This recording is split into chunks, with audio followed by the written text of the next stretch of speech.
موضوع الدرس في إثبات المعاد سورة القارعة تفسير ابن كثير. الحمد لله رب العالمين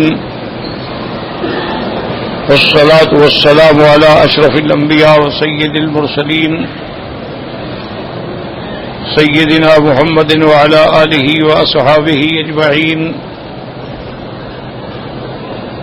اللهم صل على سيدنا محمد وعلى آل سيدنا محمد كما صليت على إبراهيم وعلى آل إبراهيم في العالمين إنك حميد مجيد.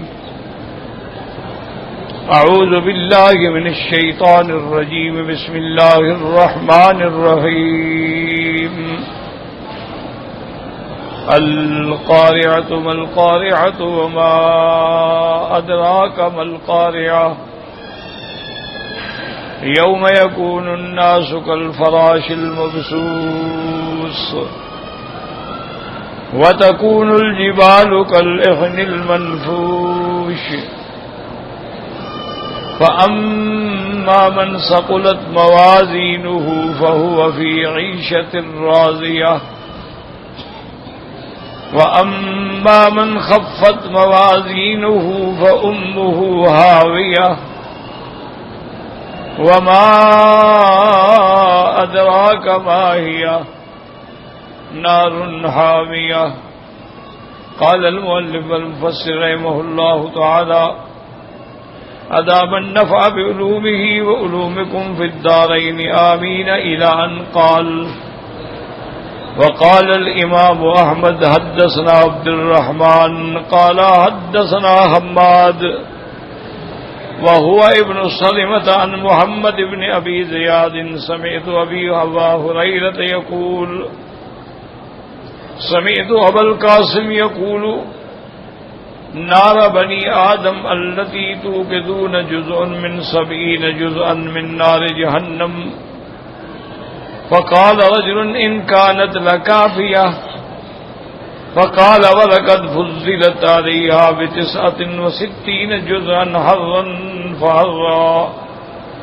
تفرد به أحمد من هذا الوجه وهو على شرط مسلم. اب مفسر رحمۃ اللہ علیہ نار حامیہ کی تفسیر پر اپنے دلائل احادیث مبارکہ سے ذکر فرما رہے ہیں. حضرت امام احمد رحمۃ اللہ علیہ نے اس سند کے ساتھ روایت فرمایا ہے کہ وہ فرماتی ہیں کہ میں نے ابا ہریرہ رضی اللہ تعالی عنہ سے سنا. وہ فرماتے تھے کہ سمعت ابا القاسم میں نے حضور صلی اللہ علیہ وسلم سے سنا ہے. یہ کنیت ہے میرے آقا محمد مصطفیٰ کی صلی اللہ علیہ وسلم. یقول نار بنی آدم حضور پاک نے فرمایا کہ یہ دنیا میں جو تمہاری آگ ہے جس کو تم جلاتے ہو استعمال کرتے ہو جس سے یہ تو گویا کہ ایک جز ہے 70 میں سے یعنی 70 ڈگری میں سے 1 ڈگری اس کے اندر حرارت ہے. فقال رجل اس آدمی نے کہا کہ یا رسول اللہ صلی اللہ علیہ وسلم ان کانت لکافیۃ یہ بھی تو بہت بڑی آگ ہے. فقال ولقد فضلت علیہا لیکن جہنم کی آگ جو ہے وہ اس سے 69 جزءا حرا فحرا اس سے وہ 69 درجہ جو ہے اور زیادہ اس کے اندر گرمی اور شدت ہے حرارت کی. تفرد به احمد بن هذا الوجه وهو على شرط مسلم. وروى الامام احمد ايضا حدثنا سفيان عن ابي الزناد عن الاعرج عن ابي هريرة رضي الله تعالى عنه عن النبي صلى الله عليه وسلم وعمر بن يحيى بن جعدة ان ناركم هذه جزء من 70 جزءا من نار جهنم وضربت بالبحر مرتين ولولا ذلك ما جعل الله فيها منفعة لأحد وهذا على شرط الصحيحين ولم يخرجوه من هذا الوجه.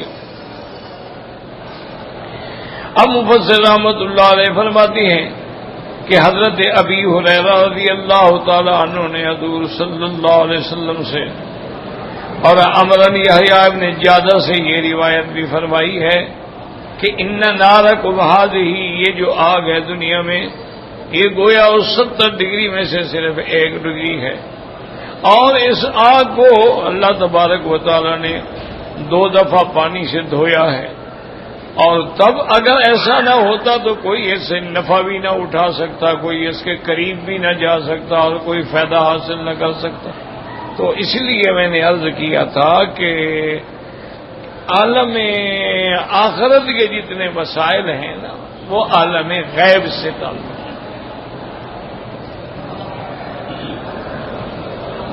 وہاں عقل نہیں لڑایا جاتا۔ اب آگ کو کیسے دھویا گیا، تو یہ جو ہے نا یہاں ہمارے عقل کام نہیں کرتے، لیکن اللہ تعالی کی قدرت سے کچھ بھی بعید نہیں ہے۔ وما ذلک علی اللہ بعزیز۔ ویسے آج کل بھی دنیا میں بعض دیکھا ہے آپ نے، ایسی ایسی بھٹیاں ہوتی ہیں کہ ان میں گرم کیا جاتا ہے، پھر پانی میں ڈالا جاتا ہے، پھر گرم کیا جاتا ہے، پھر پانی میں ڈالا جاتا ہے، تو اس کے اثرات تو ہوتے ہیں۔ لیکن سب سے احسن بات جو ہے وہ یہ ہے کہ جتنی باتیں قرآن میں ہیں، احادیث رسول پاک میں ہیں صلی اللہ علیہ وسلم پہ، بس آدمی ان پہ ایمان لے آئے کہ آمنا وصدقنا۔ اگر ہماری عقل میں، فہم میں، سمجھ میں بات آ جائے تو الحمدللہ، لیکن اگر کوئی بات ہمیں سمجھ نہیں آتی ہے تو ہمارے عقل کی قصور ہے۔ وہ بات ٹھیک ہے لیکن ہمارا عقل وہاں نہیں پہنچ رہا۔ اب کسی آدمی کو آپ میٹرک کا حساب جو ہے آپ پہلی جماعت والے بچے کو دے دیں تو وہ کہے گا مجھے تو پتہ ہی لگتا ہے کیا لکھا ہوا ہے، اس کو سمجھ ہی نہیں ہے۔ اب یہ معنی تو نہیں کہ حساب غلط ہے، حساب تو صحیح ہے لیکن اس کا علم اور اس کا عقل وہاں نہیں پہنچ سکتا۔ اس لیے ہم تو دنیا کی باتیں نہیں سمجھ سکتے ہیں، چاہے جائے کہ عالم برزخ اور عالم آخرت کی باتیں سمجھیں جو ہم نے دیکھا بھی نہیں۔ اسی لیے قرآن پاک میں ہے کہ جب کافروں کو قیامت میں جہنم میں ڈالا جائے گا تو وہ حسرت کر کے کہیں گے قالوا لو كنا نسمع او نعقل ما كنا في اصحاب السعیر۔ وہ کہیں گے ہائے کاش کہ اگر ہم سمجھ لیتے یا کسی کی بات سن کے مان لیتے تو آج ہم جہنم میں نہ پڑے ہوتے۔ تو قاعدہ یہ ہے کہ یا تو آدمی کو اللہ نے سمجھ دیا وہ سمجھ لے، نہیں سمجھ سکتا ہے تو کسی سمجھدار سے پوچھ لے اور مسئلہ حل ہو جائے، کیونکہ شفاء العی السؤال، کہ ایک آدمی جو ہے جس کے لیے مشکل ہے اس کا علاج سوال کرنا ہے، تاکہ کسی فاسألوا اہل الذکر ان کنتم لا تعلمون، تم کسی اہل ذکر سے جا کے پوچھو اگر تمہیں اس کا علم نہیں ہے۔ تو یہ چیزیں تمام جو چیزیں قرآن میں، حتیٰ کہ یہ حدیث جو ہے یہ علی شرط الشیخین ہے، علی شرط الصحیحین ہے، یعنی جو شرائط امام بخاری اور امام مسلم کے ہیں ان شرطوں کے مطابق یہ حدیث صحیح ہے۔ تو بات ختم ہو گئی۔ ولم یخرجوہ، انہوں نے اپنی کتابوں میں ذکر نہیں کیا۔ لیکن یہ بات بھی یاد رکھیں، یہ ضروری نہیں ہوتا کہ ہر حدیث بخاری اور مسلم میں ہو۔ ایک بات یاد رکھیں، بخاری اور مسلم کا اللہ نے بڑا درجہ بنایا ہے سیاح میں، لیکن یہ ضروری نہیں ہوتا کہ ساری حدیثیں اس میں ہوں۔ بعض ایسی حدیثیں ہیں جو سنن میں ہیں، سیاح میں نہیں ہیں۔ بعض ایسی روایات ہیں جو موطا امام مالک میں، جو کہ سب سے پہلی حدیث کی کتاب تو موطا امام مالک اس کے اندر ہے، اور بعض ایسی روایات ہوتی ہیں کہ جو یعنی طبقہ اولا کی کتابوں میں نہیں ملتی، طبقہ ثانیہ کی کتابوں میں مل جاتی ہیں۔ اس لیے ہمیشہ یاد رکھیں کہ صحیح حدیث ہونی چاہیے، وہ سنن میں ہے، وہ سیاح میں ہے، وہ مسندات میں ہے، وہ مصنفات میں ہے، جس جگہ بھی ہے جب حضور کا فرمان ہے اس کے راوی ثقہ ہیں، صحیح ہے، آمنا و صدقنا، اس میں پھر عقل نہیں لڑائی جاتی کہ بھئی یہ کیسے ہوگا اور کیسا نہیں ہوگا۔ اس کی مثال میں عرض کروں کہ ایک حدیث مبارک میں ہے کہ حضور صلی اللہ علیہ وسلم نے فرمایا کہ زنا کی حد جو ہے وہ تب جاری ہوگی جب 4 گواہ اپنی آنکھوں سے وہ فعل ہوتا ہوا دیکھیں۔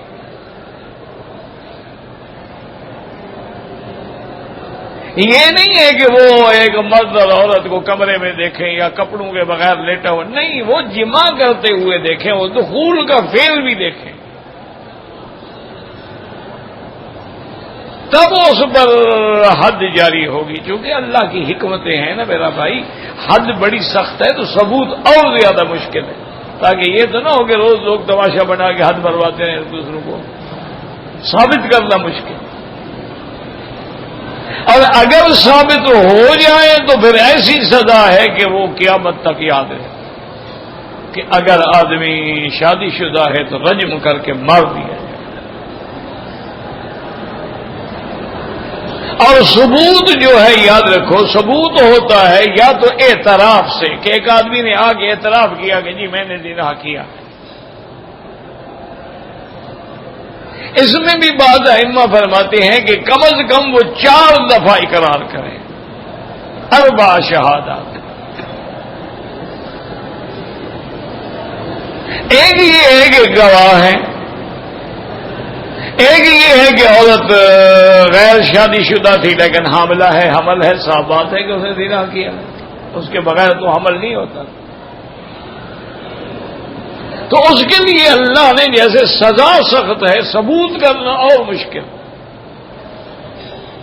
تو جب حضور پاک نے یہ مسئلہ بیان فرمایا تو ایک صحابی نے عرض کیا کہ یا رسول اللہ صلی اللہ علیہ وسلم، یعنی اگر خدا نہ کرے کوئی بندہ اپنے گھر میں جائے اور اپنی بیوی سے کسی کو زنا کرتے ہوئے دیکھے تو واپس آ کے پہلے گواہ اکٹھے کرے، یا رسول اللہ اتنی دیر تک وہ زانی بیٹھا رہے گا، وہ تو اپنا کام کر کے بھاگ جائے گا، پھر گواہی کون دے گا؟ اب دیکھیں بظاہر تو اس کی بات بڑی عقل کے ساتھ تھی نا کہ بھئی ایسا واقعہ دیکھنے کے بعد کون گواہ بلانے کے لیے جائے گا؟ اور اگر وہ گواہ بلانے کے لیے جائے، اس کو 4 بندے نہ ملے، 1 ملے، 2 ملے، 3 ملے، پھر بھی تو کام نہیں بنتا۔ اور جب تک وہ بندے ڈھونڈ کے آئے تو وہ بیٹھا رہے گا، ایسا بے وقوف ہے۔ حضور صلی اللہ علیہ وسلم غصے میں آپ نے فرمایا میں نے اللہ کا حکم سنایا ہے اور آگے تم اپنے عقل کی دلائل دیتے ہو۔ انا اغیر منک واللہ اغیر منی، آپ نے فرمایا میرے صحابی ساتھ میں تم سے زیادہ غیرت والا ہوں اور اللہ سب سے زیادہ غیرت والے ہیں، لیکن اللہ کا حکم ہے، اسی میں حکمت ہے۔ یہ کیا ہے کہ میں گواہ بلانے جاؤں گا، فلاں جاؤں گا، حالات ہوتے ہیں، 4 آدمی اکٹھے آ رہے ہیں، آگے زنا ہو رہا ہے، دیکھ لیا انہوں نے، ایسے حالات اتفاقات ہوتے ہیں، تو ثابت ہوگا تو حد لگے گی ورنہ تعدیل ہوگی۔ یہ تو نہیں کہ اس کو ویسے چھوڑ دیا جائے گا اگر گواہ نہ ہو، تو اس کے لیے تعدیل ہے۔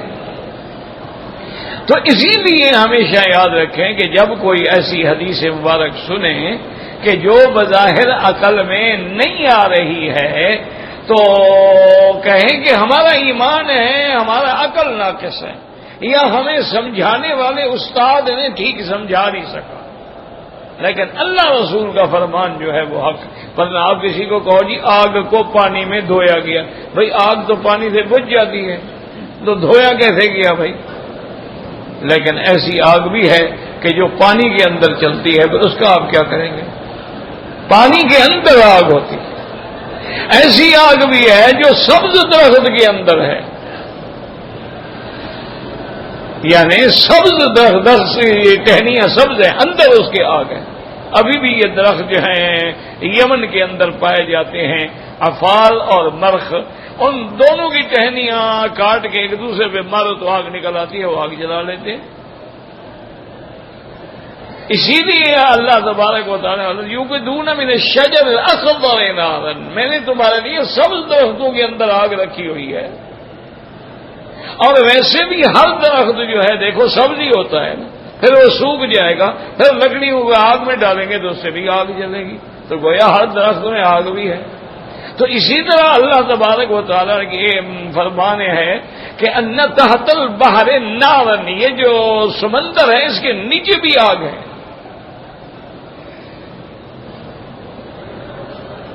اسی لیے حضرت عبداللہ ابن عمر رضی اللہ تعالی عنہما سمندر کے پانی سے وضو نہیں کرتے، وہ فرماتے تھے حضور نے فرمایا اس کے نیچے آگ ہے تو میں آگ سے کیسے وضو کروں؟ تو اب دیکھیں گے اوپر یعنی سمندر ہے اور نیچے اس کی آگ ہے، اور جب قیامت آئے گی وَإِذَا الْبِحَارُ فُجِّرَتْ، اور بعض آیات میں آتا ہے سُعِرَتْ، کہ پھر وہ آگ بھڑکا دی جائے گی کہ چاند سورج سب اس میں ڈال دیے جائیں گے، اور نیچے کا پردہ بھی ہٹا دیا جائے گا، تو نیچے والی آگ بھی اوپر آ جائے گی، اوپر والی آگ بھی آ جائے گی، تو وہ پورا آگ کا سمندر بن جائے گا۔ تو اس لیے اللہ تبارک و تعالیٰ کے آگے یہ کوئی ایسی بات نہیں ہے، کوئی ایسی مشکل نہیں ہے۔ اب جیسے دیکھیں کہ 7 آسمان ہیں، 7 آسمانوں کے بعد کرسی ہے، کرسی کے بعد اللہ کا عرش ہے، لیکن عرش کے نیچے بھی دریا ہے، عرش کے نیچے بھی دریا بہ رہا ہے، آسمانوں میں دریا، اس لیے کبھی کبھی اللہ آسمانوں سے پانی نازل کرتے ہیں۔ وَأَنزَلْنَا مِنَ السَّمَاءِ مَاءً مُبَارَكًا، اسی طرح اللہ فرماتی ہیں جب نوح علیہ السلام کی طوفان آیا فَفَتَحْنَا أَبْوَابَ السَّمَاءِ بِمَاءٍ مُنْهَمِرٍ وَفَجَّرْنَا الْأَرْضَ عُيُونًا فَالْتَقَى الْمَاءُ عَلَىٰ أَمْرٍ قَدْ قُدِرَ، اللہ فرماتے ہیں ہم نے آسمانوں کے بھی دروازے پانی کے کھول دیے اور زمینوں کے چشمے بھی ابلنے لگے، دونوں پانی مل گئے تو طوفان نوح آیا، تو آسمانوں میں بھی پانی۔ چلو آسمان تو ہم نہیں دیکھ سکتے اور نہ ہم جا سکتے ہیں،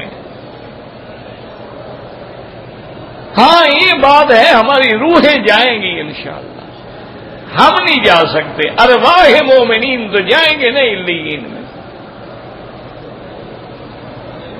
تو آسمان کے تو بڑی بات ہے نا، اب بادل تو بہت نیچے ہوتے ہیں نا، آسمان تو بہت دور ہیں، بادل تو بہت قریب ہوتے ہیں، دیکھا نہیں کئی دفعہ ہوائی جہاز پہ جاؤ تو ہوائی جہاز بادلوں کے اندر سے گزر جاتا ہے، اور کئی دفعہ آپ دیکھیں کہ ہوائی جہاز نیچے ہے بادل اوپر ہے، اور کئی دفعہ بادل نیچے ہیں ہوائی جہاز اوپر ہے، یہ مشاہدہ ہے، لیکن اس میں اتنا ٹن پانی بھرا ہوا ہے اور کیسے کھڑے ہوئے، کس چیز پہ لٹکے ہوئے ہیں وہ؟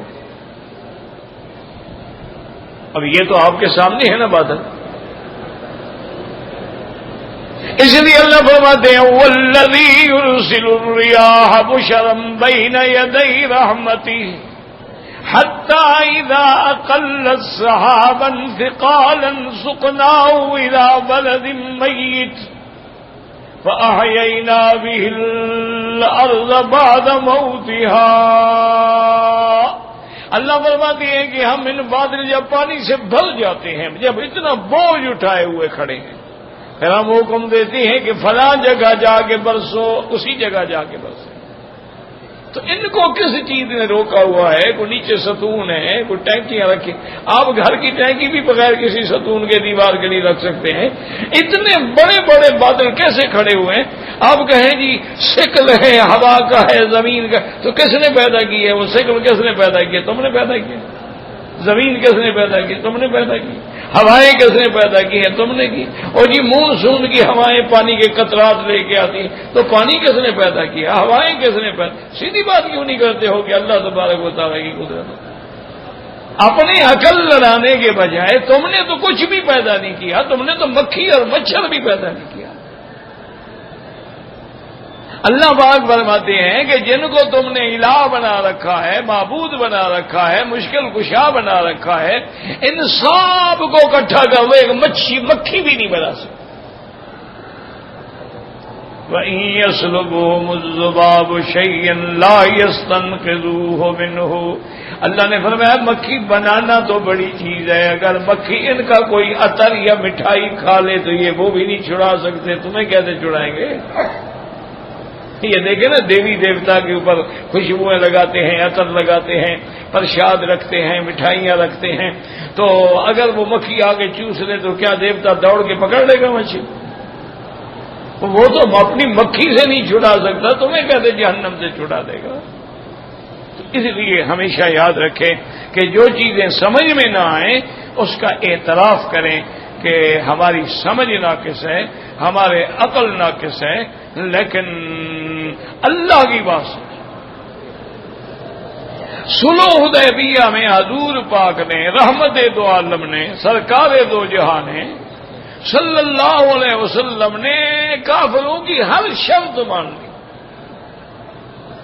جب صلح ہو رہی تھی نا، جو شرط کرے مان لے، جی بسم اللہ الرحمن الرحیم نہ لکھو، ٹھیک ہے جی نہ لکھو، من محمد رسول اللہ نہ لکھو جی، من محمد ابن عبداللہ لکھو، ٹھیک ہے، اگر ہمارا آدمی بھاگ کے آئے گا ہم واپس لیں گے، ٹھیک ہے جی، تمہارا آدمی ہمارے پاس ہے ہم واپس نہیں دیں گے، ٹھیک ہے جی، ہر شرط بنا۔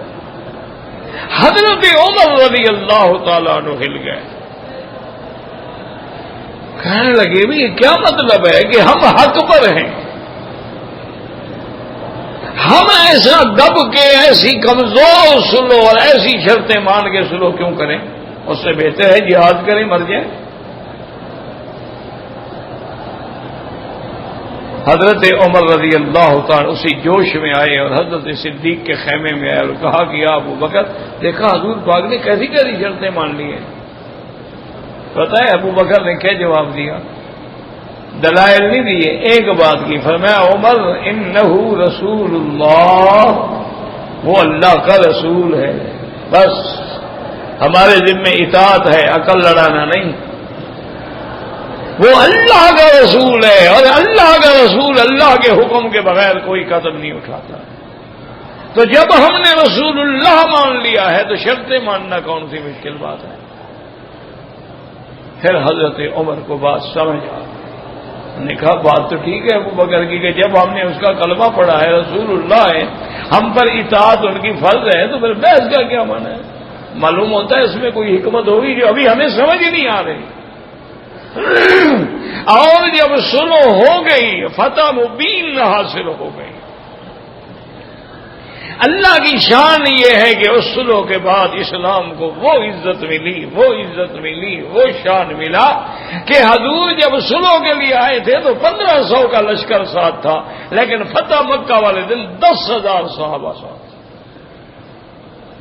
تو پھر لوگوں کو سمجھ آئی کہ اچھا صلح میں تو واقعی حضور کی بات سچی تھی کہ بھئی اگر کوئی مسلمان مرتد ہو جائے دفاع ہو، کاٹ دو، کیوں لے ہم واپس؟ اور اگر ہمارا مسلمان بھاگ کے آ گیا کافروں کا واپس، وہ تو وہاں بھی جا کے دین پھیلائے گا نا، وہاں بھی جا کے دین کی تبلیغ کرے گا نا، ہمارا مبلغ گویا ان کے گھر میں پہنچ گیا، تو ہمارا کیا نقصان ہے اس میں؟ کافر تو سمجھے ہی نہیں اس بات کو، اسی لیے تو انہوں نے 1 سال بھی نہیں گزارا تھا کہ انہوں نے کہا کہ رسول اللہ یہ شرط ختم کریں، کیونکہ اس کی وجہ یہ تھی کہ ابو بصیر صحابی تھے حضور کے، وہ مدینے مکے سے بھاگ کے مدینے آ گئے، حضور پاک نے ان کو دے دیا، اس نے راستے میں ایک کو قتل کر دیا اور بھاگ گیا، وہ جناب روتے پیٹتے ہوئے پھر حضور کی خدمت میں آ گئے کہ جی وہ تو ہمارا بندہ بھی اسے مارنے کا، میں نے واپس کر دیا تھا۔ انہوں نے کہا جی ہاں آپ نے تو کر دیا تھا، لیکن وہ تو بھاگ گیا، میں کیا کروں اس کا؟ تو ابو بصیر نے یہ کیا کہ مکے اور مدینے کے درمیان میں جہاں اب رابق ہے اور جوہفا ہے، سمندر کے کنارے پر اس نے یہیں آگے جھوپڑیاں بنا کے ڈیرا لگا لیا، اور اس نے مسلمانوں کو پیغام بھیج دیا ابھی جو آدمی مکے سے بھاگے مدینے نہ جانا، حضور واپس کر دیں گے، میرے پاس آ جاؤ۔ وہ چند دنوں میں وہاں جناب قافلہ بن گیا، لشکر بن گیا، تو جو مکے والوں کا قافلہ وہاں سے گزرے وہ لوٹ لے۔ ابو سفیان دوڑا، انہوں نے کہا جی ہم اپنی شرط واپس لیتے ہیں، ان کو بلاؤ مہربانی کر، ہمارا تو کوئی قافلہ بھی نہیں آنے دیتے مکے میں۔ انہوں نے کہا میرا کیا تعلق ہے، اب مدینے آئے گا تو میں واپس کروں گا۔ انہوں نے کہا نہیں حضور مہربانی کریں۔ تو بعد میں لوگوں کو سمجھ آئی، تو اس لیے ہمیشہ یاد رکھیں کہ جب حدیث میں کوئی ایسی بات آ جائے تو بس کہیں آمنا و صدقنا۔ وقد قال الامام احمد حدثنا قتيبة قال حدثنا عبد العزيز بن محمد الدراوردي عن صحابي النبي رضي الله تعالى عنه عن النبي صلى الله عليه وسلم قال هذه النار جزء من 100 جزء من جهنم تفرد به ايضا من هذا الوجه وهو لا شرط مسلم ايضا. حضرت ابی ہریرہ رضی اللہ تعالی عنہ سے روایت ہے، انہوں نے فرمایا کہ یہ آگ جو ہے یہ 100 میں سے ایک حصہ ہے جو دنیا کی آگ ہے، باقی 99 جو ہے وہ جہنم میں ہیں. تفرد بھی ایدن من حاضر الوجہ ولا شرط مسلم ایدن. اب دیکھو یہ بھی حدیث صحیح ہے، 70 جز والی بھی حدیث صحیح ہے. تو پھر ایک حدیث میں تھا کہ 70 ڈگری میں سے 1 ڈگری، اس میں ہے کہ 100 میں سے 1 ڈگری. تو یہ دونوں حدیثیں صحیح ہیں کیونکہ جہنم کے کئی طبقات ہیں. بعض طبقات میں آگ جو ہے وہ 100 ڈگری ہوگی اور بعض میں 70 ڈگری ہوگی. تو اس میں کوئی اشکال بھی نہیں ہے، کوئی اختلاف بھی نہیں، کیونکہ جہنم جو ہے ان المنافقین فی الدرک الاسفل من النار، تو جتنے اس کے درکات ہوں گے اتنی شدت زیادہ ہوگی. اس کے بعد فرماتے ہیں وقال ابو القاسم الطبرانی حدثنا احمد بن عمرو الخلال قال حدثنا ابراہیم بن المنذر الحضامی حدثنا معن بن عیسی الفزاز عن مالک عن عمه ابی سہیل نبی عن ابی ہریرہ النبی رضی اللہ تعالی عنہ قال قال رسول اللہ صلی اللہ علیہ وسلم اتدرون ما مثل نارکم هذه من نار جہنم لہی اشد سوادا من دخان نارکم هذه ب70 ضعفا. ایک حدیث پاک میں حضور نے فرمایا کیا تم سمجھتے ہو کہ جہنم کی آگ جو ہے وہ کیسی ہوگی؟ آپ نے فرمایا وہ بہت سخت دھوئیں والی ہوگی، تمہاری اس آگ سے 70 گنا زیادہ ڈگری والی. وقد رواه ابو مصعب بن مالک ولم يرفعه وروى الترمذي وابن ماجه عن عباس الدوري عن يحيى بن بكير حدثنا شريك عن عاصم عن ابي صالح النبي رضي الله عنه قال قال رسول الله صلى الله عليه وسلم اوقد على النار 1000 سنة حتى احمرت ثم اوقد عليها 1000 سنة حتى ابيضت ثم اوقد عليها 1000 سنة حتى اسودت فهي سوداء مظلمة. وقد روى هذا عن الخطاب رضی اللہ تعالیٰ عنہ. حضرت ابی ہریرہ رضی اللہ تعالیٰ عنہ فرماتے ہیں کہ حضور پاک نے فرمایا کہ اوقد علی النار 1000 سال تک آگ کو بھڑکایا گیا تو وہ جو ہے سرخ رنگ اس نے اختیار کیا، پھر اس پر 1000 سال مزید اس میں بھڑکایا گیا تو اس کے بعد جو ہے وہ آگ ایسے ہو گئی جیسے سفید ہوتی ہے، اور اس کے بعد پھر 1000 سال، تو پھر نتیجہ یہ نکلا کہ وہ آگ جو ہے بالکل سیاہ ہو گئی. اور اب وہ جہنم کی آگ جو ہے سودا مظلمتن، وہ بالکل سیاہ ہے جیسے اندھیری رات ہوتی ہے. وجہ یہ ہے کہ کافروں کا رنگ بھی سیاہ ہوگا اور جہنم کی آگ بھی سیاہ ہوگی، کیونکہ اللہ کے قرآن میں ہے یوم تبیض وجوہ وتسود وجوہ، قیامت والے دن بعض چہرے روشن ہوں گے اور بعض چہرے سیاہ ہوں گے. تو کافروں کے چہرے سیاہ ہوں گے تو جہنم کی آگ بھی سیاہ ہوگی. وجاء في الحديث عند الإمام أحمد بن طريق أبي عثمان النهدي عن أنس وأبي نضرة المعيدي عن أبي سعيد وأجلان مولى المشمعل عن أبي هريرة رضي الله تعالى عن النبي صلى الله عليه وسلم أنه قال إن أهون أهل النار عذابا من له نعلان يغلي منهما دماغه. حضرت ابی ہریرہ رضی اللہ تعالیٰ عنہ سے روایت ہے کہ حضور پاک صلی اللہ علیہ وسلم نے فرمایا کہ جہنم میں جس کو سب سے کم درجے کا عذاب ہو رہا ہوگا وہ عذاب ایسے ہوگا کہ اس کو جہنم کے جوتے پہنائے جائیں گے اور وہ آگ کے جوتے ہوں گے جس سے اس کا دماغ ابل رہا ہوگا. یہ سب سے کم درجے کی آگ ہے کہ پاؤں میں آئے اور دماغ ابلنا شروع ہو. انا للہ و انا الیہ راجعون.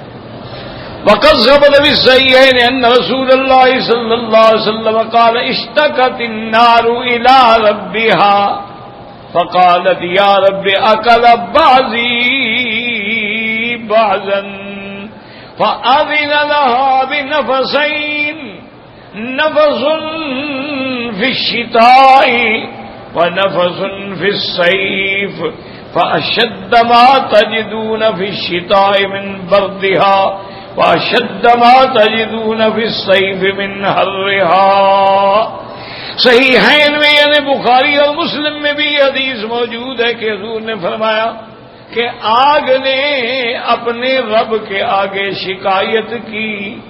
معلوم ہوتا ہے کہ اللہ آگ میں بھی شعور پیدا کریں گے، ادراک پیدا کریں گے، عقل پیدا کریں گے، اس کو بولنے کی طاقت عطا فرمائیں گے کہ آگ بھی بولے گی. تو وما ذالک علی اللہ بعزیز.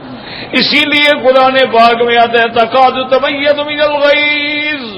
آگ کافروں پہ اتنا غصہ ہوگی، معلوم ہوگا کہ جہنم کی آگ بھی پھٹ جائے گی. تکاد تمیز من الغیظ کلما القی فیہا فوج سألہم خزنتہا لم یأتکم نذیر. اور اسی طرح قرآن مبارک میں ہے کہ جب جہنم میں کافروں کو ڈالا جائے گا تو فرشتے پوچھیں گے بھر گئی بھر گئی، تو کہے گی حل من مزید حل من مزید. مانا ہے کہ آگ بھی بولے. دیکھو جی، اگر یہ گوشت کا ایک لوتھڑا بول سکتا ہے، زبان کیا ہے، تو اگر اللہ چاہیں تو آگ بھی بول سکتی. اگر ہمارا دماغ کیا ہے، آپ دیکھیں کسی جانور کا دماغ آپ نے دیکھا ہوگا کیسے مغز پڑا ہوتا ہے پیٹلا سا. اگر اس میں اتنا عقل اور فکر اور ادراک اور شعور اور علوم اللہ پیدا کر سکتے ہیں تو آگ میں بھی پیدا کر سکتے ہیں. اسی لیے سیدنا ابراہیم علیہ السلام کے واقعے میں اللہ نے براہ راست آگ کو حکم دیا کہ قلنا یا نار کونی بردا وسلاما علی ابراہیم. اللہ نے حکم دیا کہ آگ ٹھنڈی ہو گئی. تو مانا یہ ہے کہ اللہ کا حکم سمجھے ہی نہ تو حکم دینے کا کیا مطلب. تو اس نے اللہ کا حکم سمجھا بھی اور حکم کی تعمیر بھی کی کہ سلاما علی ابراہیم. قلنا یا نار کونی بردا وسلاما علی ابراہیم. تو آگ کو بھی اللہ زبان دے سکتے ہیں، لکڑی بھی بول سکتی ہے، پتھر بھی بول سکتے ہیں. صحیح بخاری کے اندر حدیث موجود ہے، حضور پاک نے فرمایا انی لا اعرف حجرا بمکہ یسلم علی قبل ان بعثت. حضور نے فرمایا مکے کی گلی میں ایک پتھر ہے جس کو میں اب بھی پہچانتا ہوں. ابھی مجھے نبوت بھی نہیں ملی تھی لیکن میں اس کے قریب جاتا تھا تو مجھ پہ سلام کہتا تھا. تو پتھر بھی بولتے ہیں. اللہ تعالیٰ چاہے تو پتھروں کو بھی بولنے کی طاقت دے دیں. اللہ تبارک و تعالیٰ چاہے تو پانی کو بھی ادراک دے دیں، مچھلیوں کو بھی ادراک دے دیں. تو اس لیے آگ نے شکایت کی کہ یا اللہ میں تو ایک دوسرے کو کھا کے بالکل جل رہی ہوں، تو مجھے کوئی میری تکلیف کم. تو اللہ نے حکم دیا کہ سال میں تم 2 دفعہ سانس نکالو. تو حدیث میں آتا ہے کہ وہ ایک سانس تو گرمیوں میں نکالتی ہے جس سے شدت حر پیدا ہو جاتی ہے، اور ایک وہ سردیوں میں سانس لیتی ہے جس سے شدت برد پیدا ہو جاتی ہے. چونکہ آگ کے اندر 2 عذاب ہوں گے، ایک آگ والا ہوگا، ایک زمہریر ہوگا. ایک یعنی جلانے والا ہوگا اور ایک ٹھنڈا ہوگا. وہ ٹھنڈے والا جو عذاب ہے وہ جلانے والے سے بھی سخت ہوگا. تو اللہ آپ نے فرمایا کہ یہ جو تم سخت سردی اور سخت گرمی دیکھتے ہو یہ اسی نفسین کا اثر ہوتا ہے. وفي الصحيحين إذا اشتد الحر فأبردوا عن الصلاة فإن شدة الحر من فيح جہنم. صحیحین کی حدیث میں ہے، امام بخاری اور امام مسلم رحمۃ اللہ علیہ نے روایت کی ہے کہ حضور نے فرمایا کہ جب گرمی کے دن ہوں تو ظہر کی نماز ذرا لیٹ پڑا کرو تاکہ کچھ ٹھنڈ ہو جائے، کچھ موسم ٹھیک ہو جائے، کچھ آنے کے قابل لوگ ہو جائیں. تو آپ نے فرمایا فَأَبْرِدُوا بِالظُّهْرِ فَإِنَّ شِدَّةَ الْحَرِّ مِنْ فَيْحِ جَهَنَّمَ. تو اسی لیے امام ابو حنیفہ رحمۃ اللہ علیہ کے نزدیک ظہر جو ہے وہ آخر وقت میں پڑھنا افضل ہوتی ہے، کیونکہ شدت الحر کی وجہ سے خود حضور کی حدیث مبارکہ یہی ہے. اللہ تبارک و تعالی آپ کو بھی اور ہمیں بھی دعا کریں کہ اللہ ہر مسلمان کو جہنم کی آگ سے بچائیں.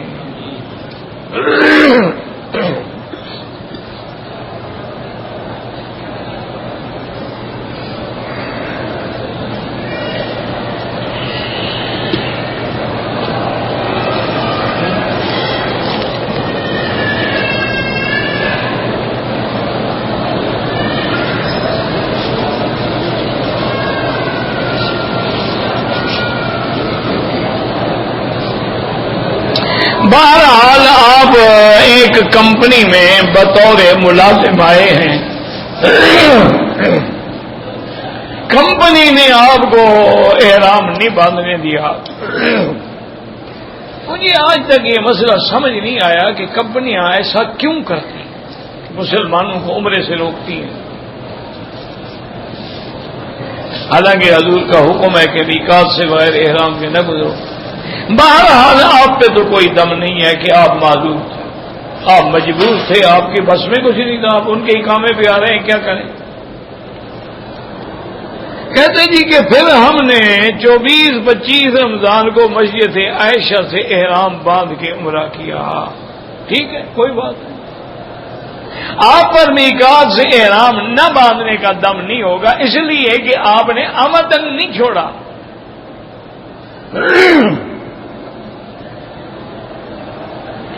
لیکن ایسا واقعہ اگر دوبارہ ہو جائے تو بہتر یہ ہوتا ہے کہ پھر اقرب میقات پہ چلے جائیں. مثلا آپ اب پاکستان تو نہیں جا سکتے، لیکن رابغ تو جا سکتے ہیں، طائف تو جا سکتے ہیں، مدینہ منورہ تو جا سکتے ہیں، وہاں سے جا کے عمرہ باندھ دیں تاکہ وہ جو عمرہ آپ کا رہ گیا ہے وہ ادا ہو جائے.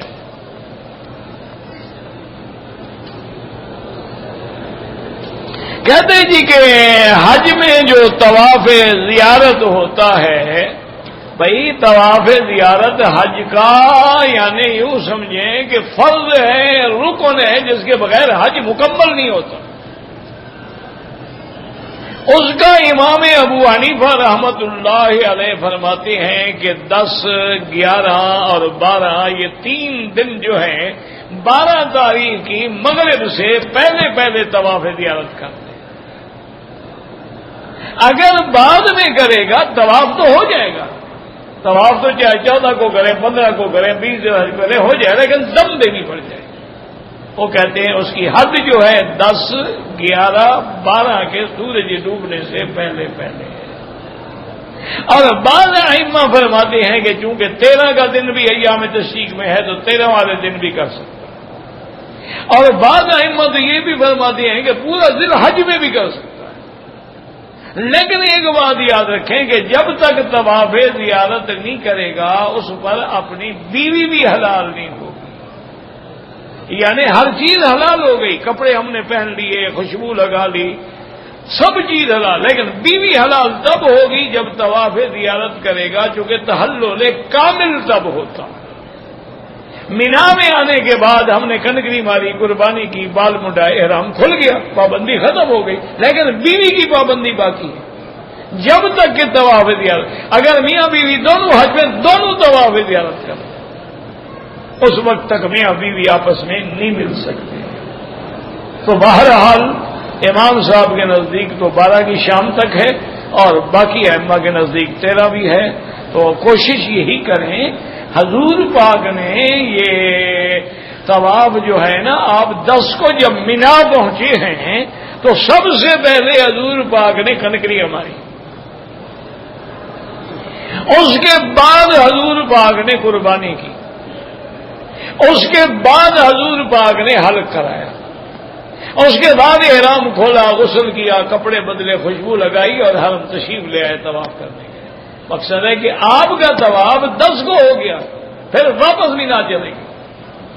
تو اس لیے کوشش یہ کریں، سستی نہ کیا کریں، کوشش یہ کریں کہ 10 میں ہو جائے، 11 کی رات میں ہو جائے، 11 کے دن میں ہو جائے، 12 کی رات میں ہو جائے، 12 کے دن میں ہو جائے. کتنا بڑا وقت ہے، اب آدمی بلا ہو جائے. ہاں ایک ہے کہ کوئی آدمی حج سے واپس آنے کے بعد بیمار ہو گیا اور معذور ہو گیا کہ طواف کر نہیں سکتا ہے، اس پہ کوئی جرمانہ نہیں، جب ٹھیک ہو کر لے. اسی طرح اگر کوئی عورت 8 کو یا 9 تاریخ کو واپس آتے ہوئے حیض آ گیا تو اب وہ طواف زیارت نہیں کر سکتی جب تک حیض سے پاک نہ ہو. انتظار کریں جب حیض سے پاک ہو جائے، غسل کر کے طواف زیارت کریں.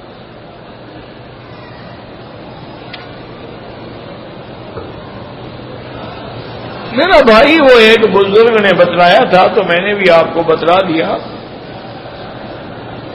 وہ فرماتے ہیں ان کے تجربے میں جو آیا وہ یہ ہے کہ عرق گلاب خالص لے کر ایک بڑی بوتل لے لیں، اس پہ درود شریف نماز والا 300 دفعہ پڑھیں، دم کر کے اپنے گھر میں رکھ دیں. روزانہ اس سے ایک بڑا چمچہ جو ہے 11 دفعہ درود شریف پڑھ کے دم کر کے پی لے، صبح اسی طرح شام۔ تو بہرحال الحمدللہ میں نے تو کئی دوستوں کو بتلایا ہے۔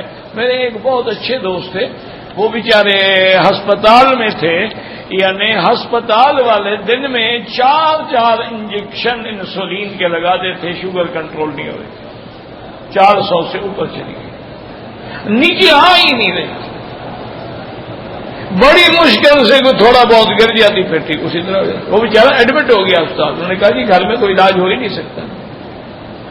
ان کو میں نے لکھا تو اس نے کہا جی الحمدللہ اللہ کا شکر ہے، جب سے میں نے وہ شروع کیا، اور ڈاکٹر بھی ہنستے تھے، یار گلاب پینے سے بلا کیا ہو جاتا ہے؟ میں نے کہا بھی تمہیں کیا تکلیف ہے یار، تم اپنا علاج کرو، ارے کہ گلاب ہی ہے نا، خوشبو ہوتی ہے کمرے میں، بدبو تو نہیں ہوتی ہے نا۔ تو 3 دن کے بعد شوگر کنٹرول ہو۔ انہوں نے کہا میں انسولین بھی نہیں لگواتا ہوں اور شوگر میری کنٹرول۔ اب یہ اللہ کے ہاتھ میں، ہمارا تو ایمان ہے۔ بہرحال ہر کے گلاب کے حکماں نے بڑے فائدے لکھے، آپ آنکھ میں بھی ڈال سکتے ہیں، لیکن شرط یہ ہے کہ خالص ہو۔ یہ جو کیمیکل والے بازاروں میں ملتے ہیں نا، یہ خالص نہیں ہوتے۔ خود گلاب کے پھول لے کے نکال لو یار، کون سا مشکل مسئلہ ہے؟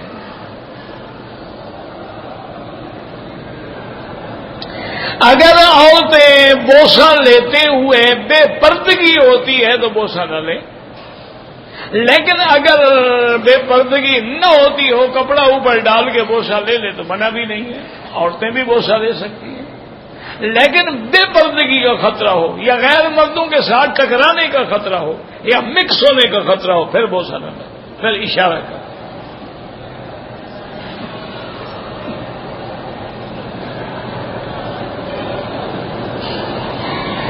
کہتے جی کہ ہم نے آپ سے مسئلہ پوچھا تھا، آپ نے ڈانٹ دیا، مجھے تو یاد نہیں ہے، آپ نے کوئی ایسی الٹی پلٹی بات کی ہوگی تو میرا بھی میٹر گھوم گیا ہوگا۔ میں بھی انسان ہوں نا آپ کی طرح، میں اب ایسی مٹی کا بنا ہوا تو نہیں کہ مجھے غصہ ہی نہ آئے۔ تو مسئلہ پوچھا کرے نا، اب یہ تو نہیں نا کہ بھی ایک آدمی مسئلہ پوچھے اور پوچھتا جا رہا ہے اور جا رہا ہے اور سوال پہ سوال، سوال پہ سوال، کوئی طریقہ ہے مسئلہ پوچھنا، لکھ کے بھیج دو۔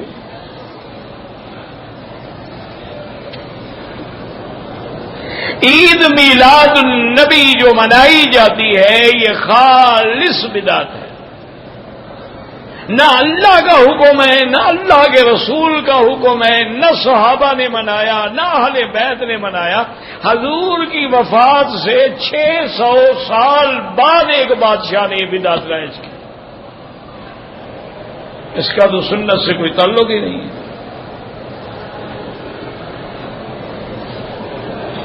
کہتے ہیں جی کچھ لوگ جو ہیں مردے کے ثواب کے لیے جمعرات میں 7 قسم کے کھانے بناتے ہیں۔ کیا مردہ کھاتا ہے یا مولوی کھاتا ہے؟ نہیں، 7 کھانے آخر کیوں؟ وہ فرمائش کرتا ہے مردہ کہ بھی آج بریانی ہونی چاہیے۔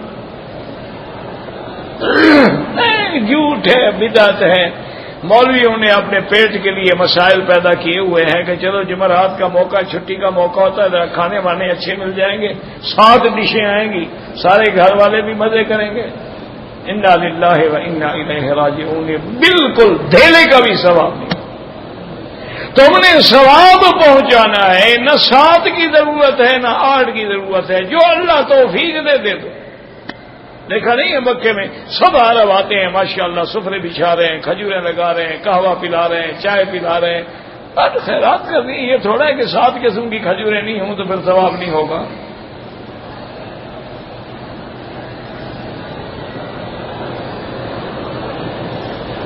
کہتے ہیں جی کہ 4 اماموں میں سے ہم امام ابو حنیفہ رحمۃ اللہ علیہ کی فروعی مسائل میں، فقہی مسائل میں ہم ان سے مسائل لیتے ہیں، لیکن باقی ائمہ ثلاثہ کو بھی ہم حق سمجھتے ہیں کہ ائمہ اربعہ بر حق ہیں، لیکن جس آدمی نے جس استاد سے پڑھا ہے اس کی زیادہ احترام کرتا ہے۔ رمضان المبارک میں 8 تراویح نہیں، اجماع صحابہ ہے، اجماع امت ہے کہ 20 ہے۔ باقی تمہاری مرضی، تم 8 نہ پڑھو تو ہم کیا کر لیں گے؟ جو نہیں پڑھتے ہیں 8 بھی نہیں پڑھتے، ان کا کبھی کچھ کیا ہے آپ نے؟ تراویح 20 ہے۔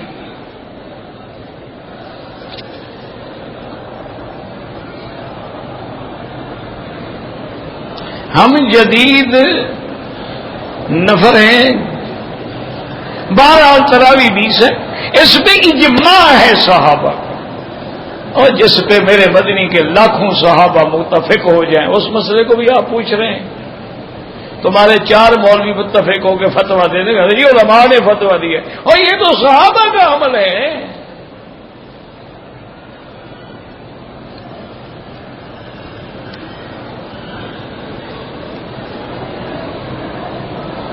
اگر مکے میں رہنے والا مدینہ منورہ زیارت کے لیے جائے، واپسی پہ احرام باندھنا بالکل ضروری ہے، مدینہ میقات ہے۔ یار تم کیسے عاشق ہو؟ حضور پاک نے پاکستان کے میقات سے تو عمرہ نہیں کیا، ہندوستان کے میقات سے بھی عمرہ نہیں کیا، میرے مدنی نے جو عمرہ کیا تو مدینے کی میقات سے کیا۔ اللہ تمہیں نصیب کر رہا ہے تو مسئلے پوچھ رہے ہو، یہ کرنا چاہیے؟ نہیں جناب، مہندی لگی ہوئی ہے تو نہ کرو، اور تم عمرہ اگر نہیں کرو گے تو کعبہ شریف اداس نہیں ہو جائے گا، تم محروم ہو جاؤ ہر حال میں، اور خاص طور پہ وہ میقات جہاں سے احرم رسول اللہ، جہاں سے حضور نے احرام باندھا ہو۔ اتنا آدمی خوش نصیب ہو، لوگ لاکھوں روپے خرچ کر کے عمرے پہ آتے ہیں، اور تم مکے میں رہتے ہو، گاڑی پہ جاتے ہو، 4 گھنٹے میں پہنچ جاتے ہو، 4 گھنٹے میں آ جاتے ہو، پھر بھی نخرے کرو تو مسئلے پوچھتے پھر رہے ہو۔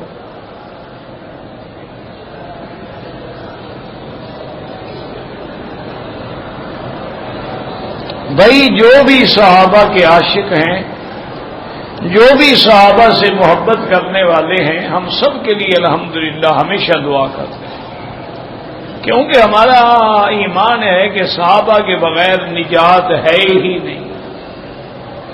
جو صحابہ کو نہیں مانے نجات ہو ہی نہیں سکتی۔ حضور نے فرمایا کہ ایک فرقہ ہے نجات والا، وہ کون سا؟ ما انا علیہ و اصحابی، جس پہ میں ہوں اور میرے صحابہ۔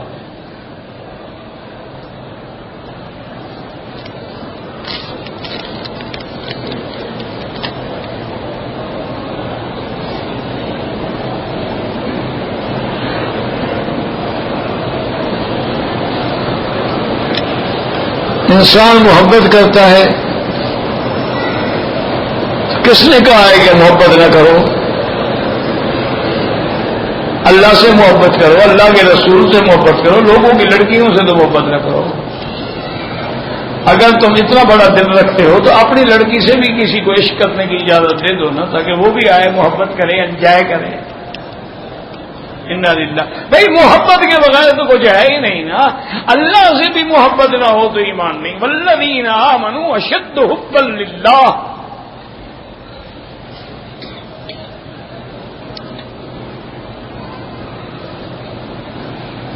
اگر کہیں کوئی حادثہ ہو جائے، اس میں بلڈ ٹرانسفر کرنا پڑے، غیر مسلم کا بلڈ مسلمان کو دے سکتے ہیں؟ دے سکتے ہیں۔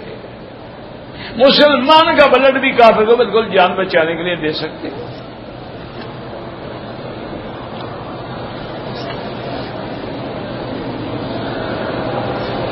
میں نے مدینہ منورہ سے آیا، عمرہ کیا ہے، لیکن میں نے سر سے بال جو ہیں وہ 2-3 جگہ کٹایا، یعنی ٹک لگایا ہے، تو دم پڑ گئی ایک بکری۔ لازم بات یہ ہے کہ محلقین رؤوسکم، یا تو اس طرح پھرواؤ یا سارے سر کے بال کٹواؤ۔ سارے سر کے بال کٹوانے کا معنی یہ ہوتا ہے کہ مثلا اتنے لمبے بال ہیں تو 1 انچ اوپر جو ہے سارے بالوں کا کٹ جائے۔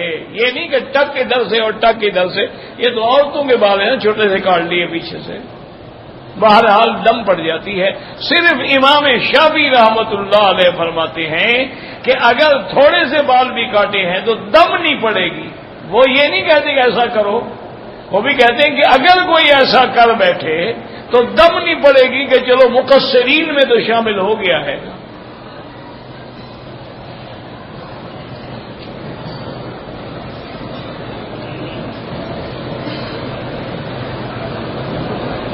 اگر ایک آدمی نے شوال کے مہینے میں کسی دوسرے عزیز کے لیے عمرہ کیا ہے، اب وہ حج کرنا چاہتا ہے، اس کا حج افراد ہوگا، کیونکہ جب تک اپنا عمرہ نہ کرے اور میقات سے نہ کرے تمتع نہیں ہوتا۔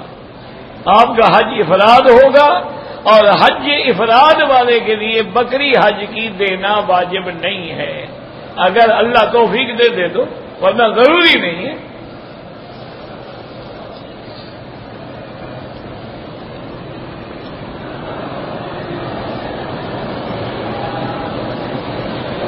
یہ تو پہلے میں نے بتا دیا ہے نا کہ کمپنی نے مجبور کیا، احرام نہیں باندھا، دم نہیں پڑے گی، لیکن جب بھی اللہ موقع دے مدینے سے عمرہ کر لو۔ اگر مدینے گیا عمرہ نہیں کیا بالکل دم پڑے گی۔ غریب آدمی ہے 10 روزے رکھے۔ اگر کوئی حنفی مسلک پر ہے تو اس کو امام کے پیچھے فاتحہ نہیں پڑھنی چاہیے، کیونکہ امام کی فاتحہ جو ہے وہی مقتدی کے لیے کافی ہے، کیونکہ حدیث مبارک ہے کہ من کان لہ امام، جس کا امام ہو فقراءۃ الامام قراءۃ لہ، امام کی قراءت اس کی قراءت ہو جاتی ہے۔ بھائی اصل میں یہ مسئلے جو ہے نا، یاد رکھو یہ اولا افضل کے مسئلے ہیں، ان میں لڑائی نہ کیا کرو، ان میں جھگڑے نہ کیا۔ ایک آدمی نہیں پڑھتا ٹھیک ہے، ایک آدمی پڑھتا ہے اس سے لڑائی نہ کرو، نہ اس پہ اعتراض کرو، کیونکہ یہ مسائل جو ہوتے ہیں نا یہ کوئی اصول دین نہیں ہے، اصول میں کبھی اختلاف نہیں ہوتا، یاد رکھو۔ اب دیکھو مثال کے طور پر مغرب کی کتنی 3 رکعتیں، کوئی امام کہتا ہے کہ 4 رکعت پڑھ لو۔ عشاء میں 4 رکعتیں ہیں، کوئی امام کہتا ہے کہ 5 پڑھ لو۔ فجر کے فرض 2 ہیں، کوئی امام کہتا ہے کہ 3 پڑھ لو۔ تو اس لیے ہمیشہ یاد رکھیں کہ جو مسائل اصولیہ ہوتے ہیں ان میں کبھی اختلاف نہیں ہوتا، اور جو مسائل منصوص ہیں یعنی قرآن و حدیث سے بالکل قطع دلالت ثابت ہے ان میں بھی کوئی اختلاف نہیں ہوتا۔ اختلاف ہمیشہ فروع میں ہوتا ہے، اور کیوں ہوتا ہے کہ 2 حدیثیں آ گئی تو ایک امام نے ایک حدیث لے لی، دوسرے امام نے ایک اور حدیث لے لی۔ بعض امام نے فرمایا کہ وہ دوسری حدیث جو ہے پہلی حدیث کی ناسخ ہے، لہذا پہلا حکم ختم ہو گیا، دوسرا حکم جو ہے باقی رہے گا۔ تو یہ اختلاف ہوتا ہے، اور اصول میں یا مسائل منصوصہ میں کبھی اختلاف نہیں ہوتا، اس لیے کبھی بھی کسی کے امام کو بھی برا نہ سمجھیں، اللہ ان سب پہ کروڑوں رحمتیں فرمائے۔ نفل نماز میں سجدے کی حالت میں اردو میں دعا مانگی جا سکتی ہے؟ بالکل نہیں ملے۔ یہ کوئی 100 دفعہ تو پوچھ چکے ہو، کتنے دفعہ پوچھے ہو، پھر کہتے مکی صاحب ناراض ہو جاتے ہیں۔ یہ 3را دن ہے یہی سوال آ رہا۔ بھائی اردو میں دعا نہیں ہو سکتی نماز میں، بات ختم، فرض ہو سنت ہو نفل ہو نہیں ہو سکتی۔ تمہیں نہیں آتی دعا نہ آئے، سبحان اللہ زیادہ پڑھو، سبحان ربی الاعلیٰ، سبحان ربی الاعلیٰ 100 دفعہ پڑھ لو، سبحان ربی العظیم، سبحان ربی العظیم اس کو 100 دفعہ پڑھ لو، وہ بھی دعا ہے۔ ایک دعا مسئلہ ہوتی ہے، ایک دعا ذکر ہوتی ہے، ہم اللہ کا ہم ذکر کر رہے ہیں، یہ بھی دعا ہے کہ فاذکرونی اذکرکم۔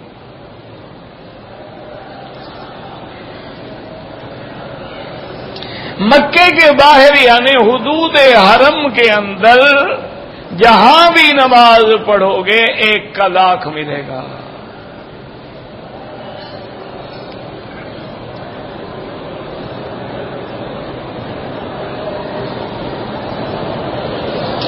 جو لوگ پاکستان میں سورۃ یاسین پڑھتے کھانے پر ختم کرتے ہیں بالکل بدعت ہے۔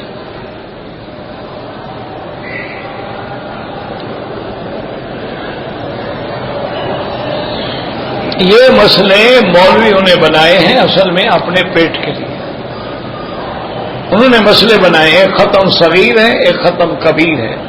پارٹی موٹی ہو مال زیادہ ملے تو ختم بھی بڑا پڑھتے ہیں، اور اگر پارٹی غریب ہو تو ختم بھی صغیر پڑھتے ہیں۔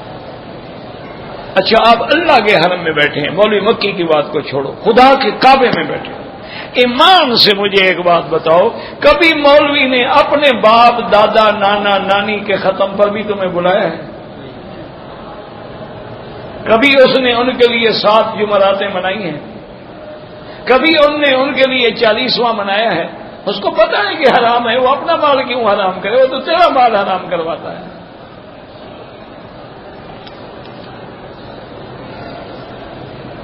شوال میں عمرہ کیا ہے، اب حج کرنا ہے، تو صرف فقہ حنفی میں دم ہے، باقی کسی امام کے نزدیک دم نہیں، حج افراد ہوگا۔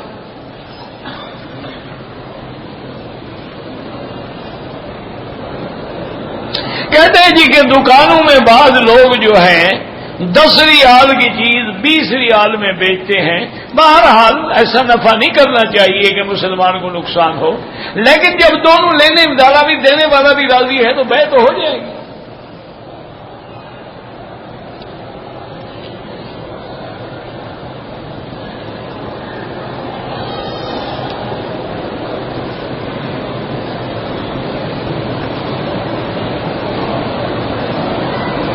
کہتے ہیں جی کہ مزدور جو ہے وہ ظہر کی نماز بالکل 3 بجے تک بھی پڑھ سکتے، کوئی مسئلہ نہیں۔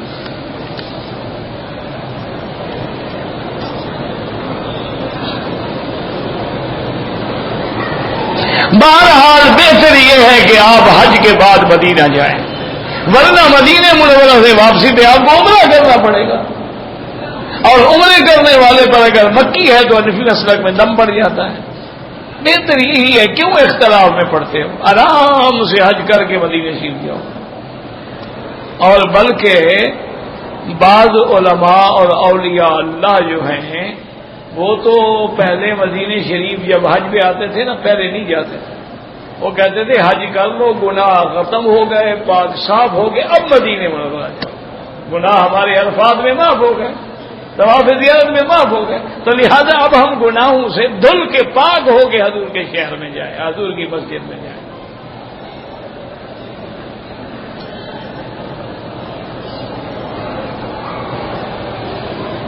ذوالقعدہ میں کوئی عمرہ نہ کریں، اب مکے میں ہیں، آپ حج افراد کریں، زیادہ اختلافات سے بچیں، کوشش کریں کہ ایسے مسئلہ ہو جس میں کسی امام کے نزدیک بھی اعتراض نہ ہو۔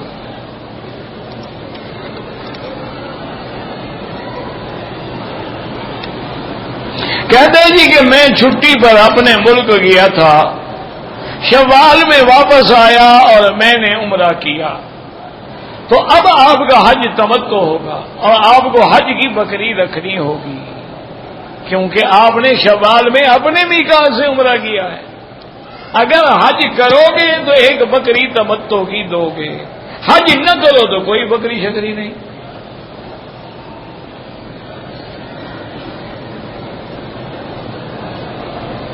اگر حج تمتع والے بھی مثلاً آپ جیسے حاجی آ رہے ہیں، انہوں نے عمرہ کر لیا ہے، پھر مدینہ جائیں گے، واپسی میں پھر بھی عمرہ کر لیں، ان کا تمتع ہی رہے گا، چاہے وہ 1 عمرہ کریں، چاہے 2 کریں، چاہے 3 کریں، کیونکہ وہ تو آئے ہی باہر سے ہیں، تمتع کے لیے آئے ہوئے ہیں، تو ان کا تمتع انشاءاللہ رہے گا، چاہے اب مدینہ جائیں گے واپسی پہ عمرہ کر لیں، اور پھر 8 تاریخ کو انشاءاللہ حج کا احرام باندھ کے حج کریں، تو ان کا حج تمتع ہوگا۔